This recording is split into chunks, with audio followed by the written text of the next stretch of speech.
नरेंद्र मोदी का खौफ सामने आ गया। अमरीकी जरीदे ब्लूमबर्ग की जानिब से दावा किया गया है कि भारतीय वज़ीर-ए-आज़म नरेंद्र मोदी ने फील्ड मार्शल आसिम मुनीर से मुमकिना मुलाकात के डर से अमरीकी सदर से मिलने से गुरेज किया था। जरीदे के मुताबिक मोदी ने 17 जून को अमरीकी सदर की खाने की दावत कबूल करने से इनकार किया। मैं हूं फैसल अकरम और आप देख रहे हैं HI TV। हमारे चैनल को सब्सक्राइब करें और बेल आइकन का बटन दबाएं ताकि हमारी हर आने वाली नई वीडियो आप तक पहुंच सके। मोदी को खदशा था कि अमरीकी सदर फील्ड मार्शल आसिम मुनीर से मुलाकात न करवा दें। अमरीकी जरीदे ने दावा किया कि 17 जून को अमरीकी सदर और मोदी की 45 मिनट तवील टेलीफोनिक गुफ्तगू हुई थी।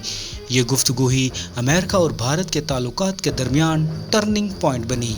इस तनाव भरी गुफ्तगू के बाद ही अमेरिका और भारत के ताल्लुकात में तलखी आना शुरू हुई और तनाव की झलक उस वक्त सामने आई जब ट्रंप ने भारतीय मईशत को मुर्दा करार दे दिया। बादअज़ां अमरीकी सदर ट्रंप ने भारतीय मसनूआत पर 50% टैरिफ भी आयद कर दिया।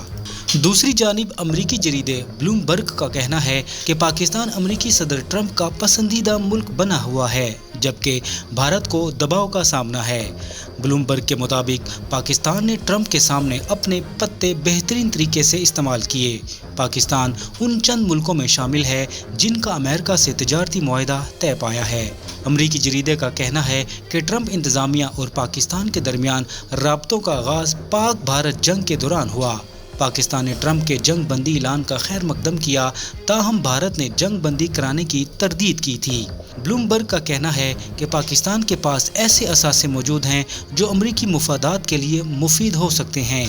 पाकिस्तान के पास दुनिया के सबसे बड़े सोने और तांबे के अब तक दरियाफ्त ना किए गए ज़खायर भी मौजूद हैं। ख्याल रहे कि इससे ब्लूमबर्ग की जानिब से ये दावा भी किया गया है कि भारतीय वज़ीर-ए-आज़म नरेंद्र मोदी ने फील्ड मार्शल आसिम मुनीर से मुमकिना मुलाकात के डर से अमरीकी सदर से मिलने से गुरेज किया था।